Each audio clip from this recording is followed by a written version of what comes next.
Welcome to the 34th episode of the Mayor's Mixtape. I'm Haley Sue Robinson, Director of Public Affairs for the City of Pueblo. I'm Heather Graham, City of Pueblo Mayor. And I just want to remind you, you can find our podcast on YouTube, Apple, Buzzsprout, Spotify, wherever you get your podcasts. And you can also watch on local channel 17. You can email us your topics or suggestions, questions, mayor@pueblo.us, and we would love to answer them for you. Mayor, let's get into the City Council recap. We had a longer work session last night. Actually, not quite as long as I anticipated, but let's start with the Convergys project that was talked about last night. So this is the Convergys, the Circle K project. And for people who missed it, can you kind of walk us through some of this and explain what the plans are for that property? Yeah, so the property is on Ormond and Northern, the old Convergys building that has been vacant now for quite some time. The roof is caved in. It's continuously on fire. Had lots of bad stuff going on over in that area. So there is a private entity who's going to be purchasing the building, the lot. The city owns the front portion of the lot. And the city is going to help incentivize this purchase with some of our demo funds in order to get the building down.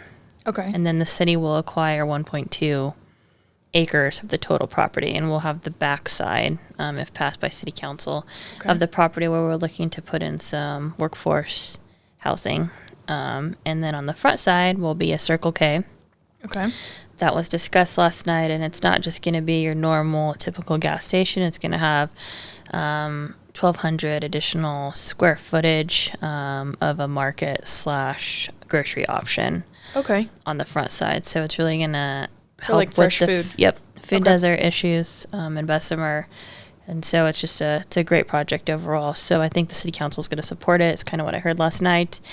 So super excited to get the building down, acquire the property, and see something new come up in that area. Yeah. Okay, and I think one of the important questions that a lot of folks had was who currently owns the property? Does the city own the property? No, Convergys owns the majority of the property. The city owns one little square, the corner piece of Northern and Ormond, that front piece. Okay. Parking. Okay, so then Circle K would acquire it from Convergys. We would assist with the demo, and then the city would acquire the back portion of the property. The majority of the property. Okay. Additionally, there was another good question as to kind of the function of TIF dollars and how or why those dollars aren't being used for this project, or how that works in conjunction with this project. Yeah, so there are no TIF dollars in that district currently. We don't have any catalyst project. Okay. That is increasing the base from the original. That would take a new property. It would take a demo of a building. Okay. In order to actually build TIF dollars. At one time, they were going to put a Black Hill substation in the area that was going to be the catalyst project to generate those TIF dollars, but that didn't happen. Okay. So in order to generate the TIF, you have to have a new property. Something that increases the tax base. Yeah, or something that increases the value of the property. So if we don't see any new buildings going up, or we don't see any new buildings being rehabbed and refurbished, you're not going to have any TIF dollars generated. So this Circle K would be essentially the startup for this TIF district. This could be a catalyst project. Yeah. Okay. Because that was another phrase that was used a lot last night. And so I think it's important for folks to understand, what does that mean? Yep. How does it work? And then what does that do for us moving forward? Okay, great. Yeah.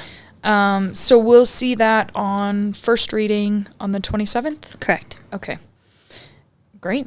That's exciting. Yeah, it's super exciting. I think it could be a really cool project for not only the Bessemer neighborhood, but I mean, most folks know the Convergys building and how long it's been vacant, and all the problems that we've had at that location for police, fire, the calls for service. Yeah, right across the street we have Bessemer Park. We're going to be fencing. That should be fenced and done by the end of the year. Great. So we're also looking forward to getting that property More secured. more secured. Yeah. Great. Yeah, cool. Very good things happening. Okay, so Mayor, the majority of last night's work session was your presentation for the budget. You presented the proposed 2026 budget, and overall you presented a council budget with a 15% decrease in operating costs. You proposed a $5.17 million reduction in expenditures, which includes non-departmental costs, contractual agreements, health and welfare, other contributions and donations, transfers to other funds and operating. So can you kind of explain how that came to be, where we got the $5.17 million? Sure. So previously the city had funded nonprofits additionally outside of the non-departmentals. So we're not doing that this year. There was multi-million dollars worth of funding going to outside nonprofits when I first became the mayor. And so we decreased that 50% last year, and then we decreased it completely for nonprofits to come straight to the city to ask. So the city gives $490,000 a year to CSAC. So I increased that $60,000 to $550,000. The county is going to do the same, which will be about $1.1 million that people can apply through CSAC. Okay. So that those funding sources are not going to be coming through the city's general fund any longer. So that was a large majority of that. We also did a 15% decrease in all of our contractual non-departmentals, and you would also see a decrease in the overall expenditure. And then for the operating, we did a 15% decrease in the city's line items, and I think that For was each of the almost departments. $2 million Okay. worth of savings.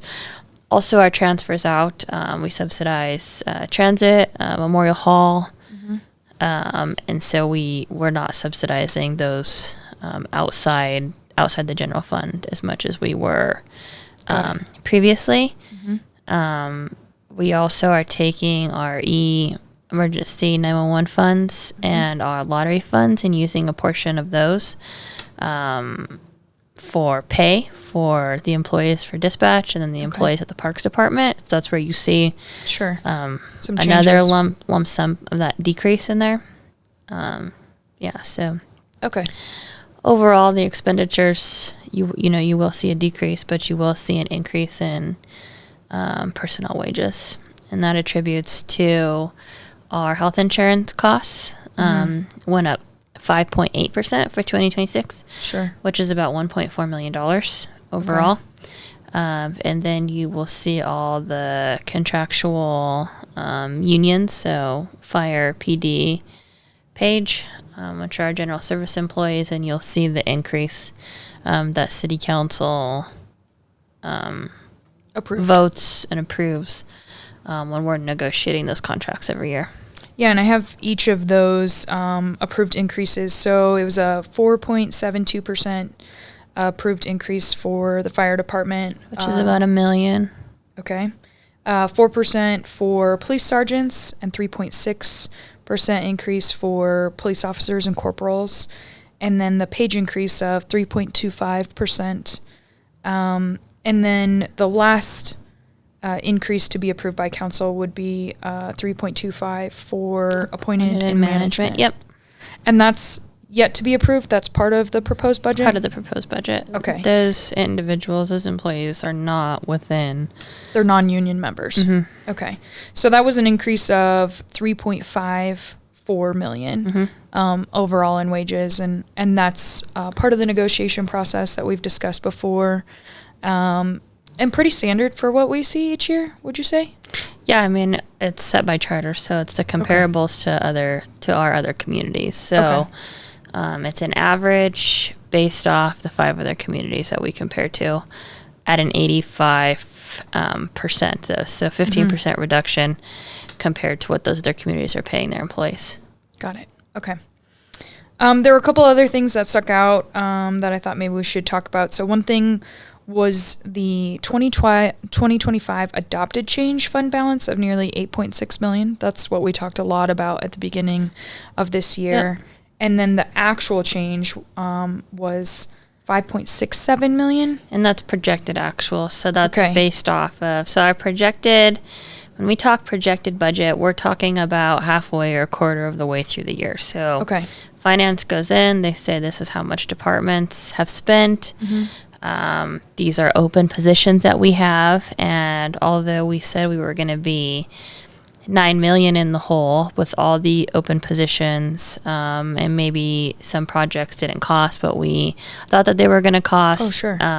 That's where you're going to see that difference in the actual. So, you're always going to see a less number than what we budgeted for to take out of the reserves because we have open police positions. Got it. So we have 39 vacancies right now. It's about $4 million. Sure. Between wages, benefits. So we've continuously seen that roll over every year back into the city's fund balance if those positions are open. And then you take into account other positions that may be open at certain points in the year and some salary savings, or like you discussed, the project costs could be under budget. Yep. Okay. All right. I thought that was important to discuss, just the difference, because that $8.6 million has been something that has been talked about, throughout the year, and has been a really big sticking point for a lot of folks as far as what does it look like for the future. So I mean, when we talk about the 8.6 was relatively in the middle of all of the other transfers we've done. So in 2023, we transferred $16 million out of the reserves to balance the budget. Okay. And in 2024, $10 million. Yeah. So we've seen larger numbers that we transferred out of the reserves in previous years, but that is because in the prior year, like our director of finance said, we debruced and people were spending a ton of money because you had all of this federal stimulus money. Right. So instead of returning that to the citizens, it goes into our savings, right? We propose and project what projects, the majority of that money went to pave roads. Sure. So yes, it went to our savings. Then we had to transfer it out of our savings into our general fund expenditures through the year. So that's why you see these large decreases in the fund balance. Got it. It's not because we were out of control spending of $16 and $10 million. It's because we debruced and we said we were going to pave roads. So you have to then transfer that money out of your general fund because it rolled over and allocate it to those projects that you're projecting in that next year. Got it. Okay. There's no way that because we budget a year in advance. That money doesn't just go to your general fund account, your regular checking account. It always just goes back into your savings. Okay. So you would have to make that transfer when the promise was made to the voters about debrucing and allocating the funds towards roads. We had to make the transfer. It wasn't an automatic. Nope. Got it. Okay. That makes a lot more sense. I think that's helpful for folks to understand. I thought another really interesting piece of your presentation from last night was the $27.3 million in secured grant funding. Yeah. And that's through October of 2025. So we still have a couple of months left in the year. That's roughly a split of 63% from federal grants, 35% from state, and a small 0.66% with foundation grants. Airport and public transit received the large majority of the highest grant awards in the city. And we had $5.8 million that was declined for grant funding. But there's an additional $2.9 million in progress for potential award, and so that would put us over $30 million in 2025. I think that's a pretty significant number. $30 million just doesn't seem like a no big deal. It feels like a big win. So I thought maybe we could talk about how those grant dollars help when we're talking about the budget and when you're talking about reductions for the future, and why that maybe won't stall progress as we look into 2026. Yeah, so the grant dollars are almost, 99.9% used for capital. Okay. Right, for very specific projects that we have to go out and say, hey, we want, 6 new hangars, T hangars built at our airport. We're going to apply for a grant in order to get these. Or we want, 2 new hybrid buses for so we're very strategic in what our asks are. We can't just go in and say we have an $11 million deficit in our budget, we need $11 million for operations in the city. They're not going to, they wouldn't take pity on us and be like, that sounds great, we'll help you. So it's very strategic and planned for what we're asking for. And it's always for a larger picture, but we include that in our budget, because if you think about it, the city has almost taken an additional $30 million, right, in projects that we are not even... That we the taxpayers are not... It's not coming out of our city sales tax. It's coming out of our state sales tax or federal. Correct. Not saying it's not public funds, but it's not the money that we spend here in Pueblo. Right. And so you have to account for... What is that? What are the strings that are attached to those dollars? Sure. It's additional staff, right? Because you have to be able to have people to monitor and manage these projects. That's kind of where we saw the staff increase over the last several years, was because we received multi-million dollars worth of funding, whether it's Safe Streets for All grants and roundabouts and paving and curb and gutter. Or the boathouse, or Main and Union revitalization. I mean, there's so many projects that we receive funding for, but we have to have people do those projects. Right. So it's kind of a double-edged sword. Okay. But I think one thing in particular, so we mentioned transit and airport. One thing that we've seen that's been a huge benefit to Pueblo is the paving at the airport. Earlier this year, we received a paving award, which is kind of an anomaly. We went to that awards conference, and most of the time it was, a streetway or a public right-of-way, even like a highway type of project, rather than like an airport that maybe not every person in Pueblo drives. And then, as you mentioned, hangars. I know we had an award last week, and that's been something that for the last couple of years we've had a lot of citizens ask, when are we going to get more hangars, and when can we increase our revenue generation out at the airport? And so I think it's pretty incredible to see these large multi-millions invested into transportation and how that's going to shape Pueblo's future for how we serve our citizens, or how we attract more people to be in Pueblo. Right.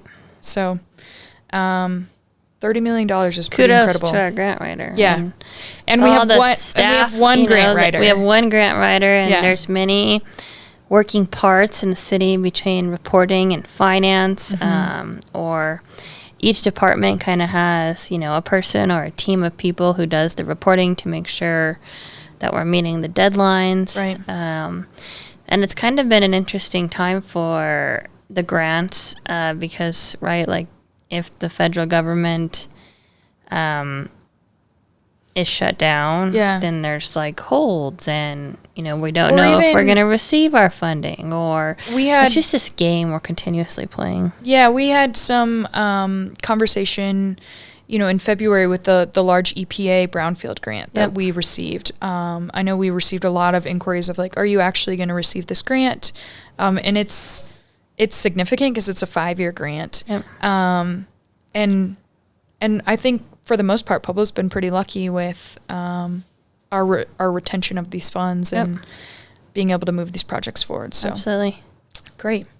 Anything else about the budget that you think we should cover, or you wanted to explain a little bit more about? I don't think so. I think we touched on it last night. City Council did not ask for any additional work sessions. I'm sure we'll see some questions for them maybe over the next week. The public hearing will be on October 27th. Monday, yeah. With the first reading for the budget, second meeting in November, final reading, fourth meeting in November. So still have some time. We might see some amendments. Sure. Come forward, or some different proposals come forward. But at this time, we have not been requested to provide any additional information on the 2026 proposed. Okay, great. I think one more thing to maybe mention is there are going to be no new positions in the city. Yeah, no as new far as staffing goes. Positions. This is our second year that we have done. We get lots of requests from departments for additional positions.